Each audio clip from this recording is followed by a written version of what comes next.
University, एक नेता और 38 इमारतों पर कार्रवाई, सब कुछ तय माना जा रहा था। लेकिन तभी कोर्ट की एंट्री हुई और पूरा मामला पलट गया। आज बात करेंगे उसी जोहर यूनिवर्सिटी की, जो लगातार सुर्खियों में रहती है। कभी स्टूडेंट्स सामने आते नजर आए तो कभी नेता, पर यह मुद्दा कभी जमीनी स्तर पर खत्म नहीं हुआ। इसलिए आपके लिए लाए हैं इसकी पूरी डिटेल। मैं हूं आपके साथ शालिनी शुक्ला। मुंसिफ टीवी में आपका स्वागत है। दरअसल उत्तर प्रदेश के रामपुर की जोहर यूनिवर्सिटी एक बार फिर सुर्खियों में है। समाजवादी पार्टी के नेता आजम खान से जुड़ा ये मामला अब कानूनी और सियासी दोनों वजहों से चर्चा में बना हुआ है। बता दें कि रामपुर विकास प्राधिकरण ने यूनिवर्सिटी की 38 इमारतों को नियमों के खिलाफ बना हुआ बताते हुए उन्हें गिराने का नोटिस जारी किया था। नोटिस के बाद ध्वस्तीकरण की तैयारी भी शुरू हो गई थी, लेकिन कार्यवाही से पहले ही मामला कमिश्नरी कोर्ट पहुंच गया। यूनिवर्सिटी ट्रस्ट ने मुरादाबाद कमिश्नरी कोर्ट में चुनौती दी। सुनवाई के दौरान कोर्ट ने फिलहाल ध्वस्तीकरण के मामले पर रोक लगा दी है। अदालत ने साफ कहा कि जब तक पूरे मामले की सुनवाई पूरी नहीं हो जाती, तब तक किसी भी इमारत को नहीं गिराया जाएगा। इससे यूनिवर्सिटी और वहां पढ़ने वाले हजारों छात्राओं को फिलहाल राहत मिली है।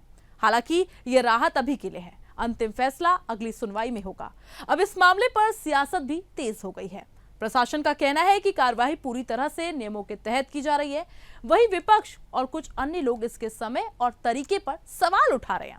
फिलहाल कमिश्नरी कोर्ट के फैसले के बाद स्थानीय लोगों और यूनिवर्सिटी से जुड़े लोगों की प्रतिक्रियाएं भी सामने आई है, जिस पर हमारे संवाददाता शाहरुख हुसैन ने जाना पूरा मामला। देखिए हमारी ये खास रिपोर्ट। रामपुर विकास प्राधिकरण ने मोहम्मद अली जोहर यूनिवर्सिटी के 38 भवनों को अवैध बताते हुए नोटिस जारी किया था और कहा था कि इसमें ध्वस्त की कार्रवाई की जाएगी, जिसके बाद मोहम्मद अली जोहर अली यूनिवर्सिटी है उसको अब जो है आरडी के जो आदेश था उस पर मुरादाबाद कमिश्नरी कोर्ट ने रोक लगा दी है। हम उसी यूनिवर्सिटी पे मौजूद हैं। ये यूनिवर्सिटी का गेट है, आपको लिखा नजर आ रहा होगा मोहम्मद अली जोहर यूनिवर्सिटी रामपुर। और जहाँ पर जो है यहाँ पर जो छात्र थे वो अपना जो धरना प्रदर्शन कर रहे थे और शांतिपूर्ण तरीके से धरना दे रहे थे।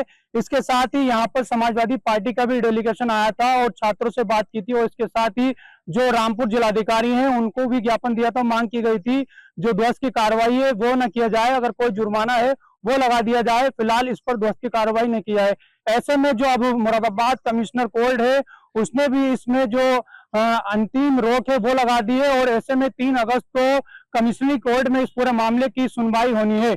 आइए बातचीत करते हैं आवाम से, क्या उनका इस पर प्रतिक्रिया है, क्या उनकी राय है। हमारे साथ कुछ लोग मौजूद हैं, उनसे बातचीत करते हैं कि जो कमिश्नरी कोर्ट का जो अंतिम रोक का जो फैसला है उसको किस नजरिए से देखते हैं। जी क्या जी, सबसे पहले इसमें मैं शुक्रिया अदा करना चाहता हूँ अपनी मजिस्ट्रेट अंजनी कुमार का कि उन्होंने इसमें बिल्कुल सही फैसला लिया और इस पे रोक लगाई। क्यों? क्योंकि किसी भी चीज़ का फैसला लेने का अधिकार किसी बुलडोजर को नहीं है। ये अधिकार सिर्फ कोर्ट को है। जो कोर्ट कहेगा वो होना चाहिए। कोर्ट संविधान के हिसाब से और कानून के दायरे में रहकर हर चीज़ का फैसला लेता है। समझे? क्या लग रहा था इसके पीछे जो विपक्ष है वो राजनीति कर रहा था कहीं? देखिए, ये असल में राजनीतिक था नहीं। हमारा कोई भी रोड, कोई भी मकान, कोई भी मंदिर, कोई भी मस्जिद और कोई भी यूनिवर्सिटी और कोई भी स्कूल राजनीतिक नहीं है, लेकिन इसको राजनीतिक तौर पे पेश कर दिया जाता है और एक राजनीतिक मुद्दा बना दिया जाता है अपनी टीआरपी बढ़ाने के लिए, अपनी पब्लिसिटी बढ़ाने के लिए। तो मेरा यही निवेदन है कि कम से कम आपने मस्जिद नहीं छोड़ा, मदरसा नहीं छोड़ा, मंदिर नहीं छोड़ा, तो एक बच्चों का भविष्य, इसमें हर धर्म के बच्चे पढ़ रहे हैं, हिंदू, मुस्लिम, सिख, ईसाई, और जिन्हें एक अच्छा डिस्काउंट मिल रहा है, वो अपनी एजुकेशन, अपनी काबिलियत को आगे ले जाने का एक उन्हें स्थल मिल रहा है, एक प्लेटफॉर्म मिल रहा है, तो उस पर अपनी राजनीतिक ना चलाएं। क्या आरडी का कहना है कि जिस तरीके से उस यूनिवर्सिटी में जो है 40 भवन है, जिसमें से 2 भवन का नक्शा पास है, जबकि 48 ऐसे भवन है जो अवैध है। हालांकि अभी कमिश्नरी कोर्ट में जो है उसकी सुनवाई होनी है, तो किस नजरिए से देखते हैं आखिर उनका जो है नक्शा पास क्यों नहीं कर रहा? देखिए, ये चीज तो उस अधिकारी से पूछनी चाहिए जो उस टाइम पे इसके जिम्मेदार थे। उनसे इस चीज का क्वेश्चन करना चाहिए कि भाई उस वक्त ये इतनी बड़ी इमारत बन के खड़ी हो गई, तो इसका नक्शा पास क्यों नहीं हुआ? आखिरकार इसका गुनाहगार कौन है? तो उनसे भी पूछताछ होनी चाहिए। आज इसका दंड पब्लिक या बच्चे, छात्र छात्राएं जो उसमें एजुकेशन कर रहे हैं वो उसका दंड क्यों भुगतेंगे?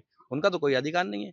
एक बार उनसे ही पूछना चाहिए था। जो छात्र यूनिवर्सिटी के गेट के बाहर जो वहाँ पर शांतिपूर्ण तरीके से धरने पर बैठे थे और मांग कर रहे थे इसको न तोड़ा जाए, अब उन्होंने अपना धरना समाप्त कर दिया है, तो क्या कहना चाहेंगे? देखिए, छात्र समझ लीजिए अपनी रोटी पानी सब कुछ बंद करके बाहर नहीं घूमता, अपनी पूरी किसी भी चीज की तैयारी करता है कमरे में बैठ के, तो ऐसा लगता है आपको कि उसके पास वक्त है इस यूनिवर्सिटी के गेट पे बैठना? ये उसकी मजबूरी थी। आज उस पर रोक लग गई है तो छात्र अपने घर चले गए, क्यों? छात्र कोई आतंकवादी या कोई विवादित या ऐसे कोई लोग नहीं है कि जो मारपीट करते हैं। उनको तो अपने भविष्य से मतलब है। जब उनके भविष्य पे ही निशाना लगा दिया जाएगा, उनका भविष्य ही खराब कर दिया जाएगा, तो उनकी मजबूरी बन जाती है किसी भी गेट पे नाली के डंडे पे बैठने की। देखिए, साफ तौर पर लोगों का कहना है कि जो कमिश्नरी कोर्ट से जो स्टे किया है, यानी कि अंतरिम रोक लगाई है, उसका वो स्वागत कर रहे हैं। हमारे साथ कुछ लोग और मौजूद हैं, उनसे बातचीत करते हैं। किस नज़र से देखते हैं आप इसको, जो स्टे किया है, अंतरिम रोक लगाई देखिए, है? मैं बहुत-बहुत शुक्रिया अदा करता हूँ, ये स्टे लग गया है इस पर और आगे जो कार्रवाई है, उस पे भी बिल्कुल रोक लगा दिया जाए। मैं तो यही चाहता हूँ कि देखिए, एक यूनिवर्सिटी है, वहाँ बच्चे पढ़ते हैं, हमारा मुस्तकबिल है वो, हमें ना उससे पढ़ के आगे आईएएस ऑफिसर बनेंगे हम, तो इस चीज़ के लिए हम चाहते हैं कि है ना, रोक बिल्कुल लग जाए, उस मामले को ख़त्म कर दिया जाए, चाहे इसे आप सरकार अपने अंडर में लेकर चलाए। अब अपने तरीके से चलाए और बढ़िया बेहतर चलाए। अभी तक आज़म खां के अंडर में थी ये और अब और किसी के अंडर में आ जाएगी, इससे कोई दिक्कत नहीं है। तोड़ने से कोई हल नहीं निकलने वाला इस चीज़ का। तोड़ देंगे तो यूनिवर्सिटी में बच्चे पढ़ने वाला नुकसान होगा। तो जैसे कि आईडी का कहना है कि वहाँ पर जो 38 भवन है वो अवैध हैं और 40 टोटल भवन है जिनमें 2 का ही नक्शा पास है।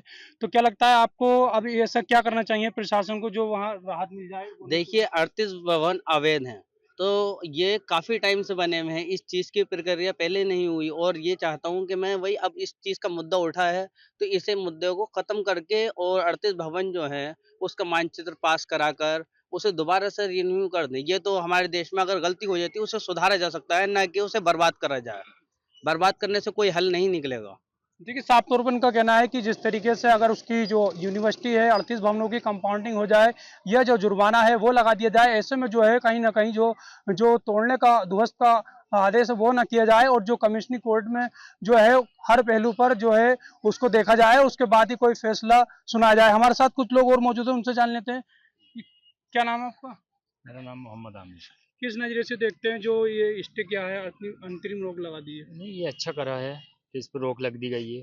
ये बिल्कुल ही इसका ख़त्म कर दिया जाए तो मुद्दा जो है इस पे बढ़िया रहेगा, क्यों? वहाँ बच्चे पढ़ते हैं, पढ़ने के बाद वहाँ से शिक्षा हासिल होती है, तो ये ना टूटे तो बेहतर ही रहेगा। क्या लगता है आपको, अभी जो कमिश्नरी कोर्ट में है उसमें सुनवाई होनी है, तो क्या ऐसे पहलू हैं जिन पर जो है कोर्ट में उसको देख रेख कर फैसला सुनना चाहिए? कोर्ट यही फैसला देनी चाहिए कि नहीं टूटे तो अच्छी बात है इसकी, जो रोक लग गई है वही रह जाए, फिर बन नहीं पाएगी, टूट गई तो बस।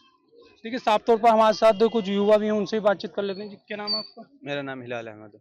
किस नज़रिए से देखते हैं जो ये फैसला आया है कमिश्नरी कोर्ट का, क्या ये मानते हैं आप? इस फैसले से हम काफ़ी ज़्यादा खुश हैं और हमारी अपील सरकार से ये है कि जो ये रोक लगी है जैसे, तो आगे अगर जो अब अगली डेट पर जो सुनवाई होनी है, हमारी मांग ये है कि जैसा अभी भाई ने भी बताया कि या तो पेनल्टी आप ले लीजिए या उसके नक्शे को आप पास कर दीजिए, या फिर आप अपने अंडर में लेना चाहते हैं आप अपने अंडर में लेके उसे चलाइए, क्योंकि वहाँ बच्चे पढ़ते हैं, वहाँ कोई गलत काम नहीं होता, वहाँ बच्चे पढ़ते हैं, वो पढ़ने के बाद में इंजीनियर बनता है, कोई डॉक्टर बनता है।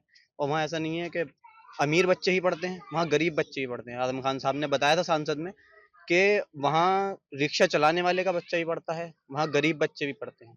तो अगर आप इस यूनिवर्सिटी को तोड़ देंगे तो जो अमीर बच्चा है वो तो कहीं और एडमिशन शायद ले ले, लेकिन गरीब बच्चों को फिर आगे जगह नहीं मिलेगी।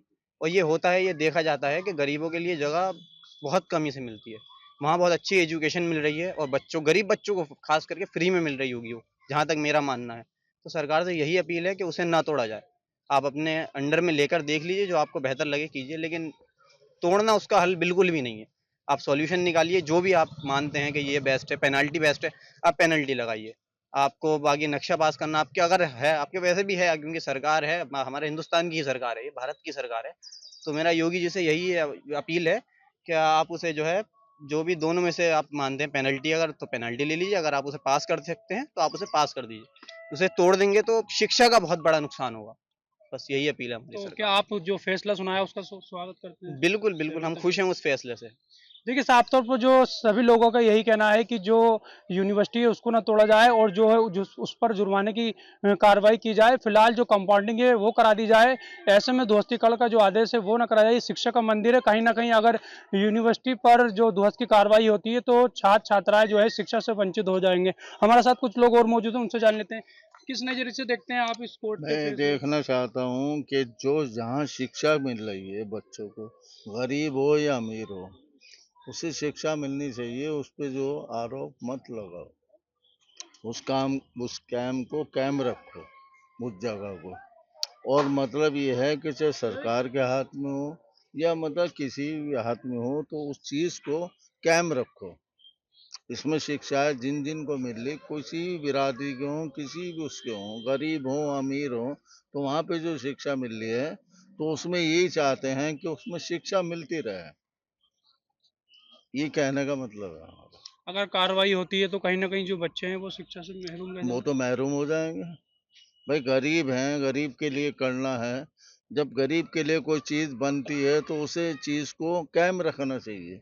अमीर भी होते हैं और गरीब भी होते हैं, जिस जगह पे जो कायम हो गई चीज़ वो तो उसे कायम ही रखना चाहिए, चाहे सरकार के हाथ में हो या किसी और के हाथ में हो। तो हमारा कहने का मतलब ये है कि उसे कायम रखो, बिगाड़ो मत। आप है, कहीं भी है, मंदिर है या मस्जिद है, उसे आप तोड़ोगे तो उसको बहुत फर्क पड़ता है, भगवान को भी और खुदा को भी। आप कौन होते हो उस चीज में मतलब अटैक देने वाले? इस चीज के लिए हम माफी चाहते हैं कि कहने का मतलब हमारा है, बच्चे हैं, अगर इन्हें शिक्षा नहीं मिलेंगे तो हिंदुस्तान का नाम होगा। वो दूसरी बात यह है कि जो शिक्षा मिलेगी आपको भी फायदा होगा।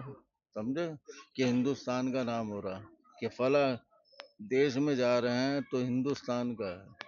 शर्म व हया हिंदुस्तान की मशहूर है। शर्म व हया हिंदुस्तान की मशहूर है, लेकिन बाहर देशों में तो नहीं है। तो उस चीज को कायम रखो आप। जो फैसला अदालत करे या जज साहब करें उसे मंजूर है, जबकि रुक गया तो उस पर रुकने का शुक्रिया अदा करते हैं।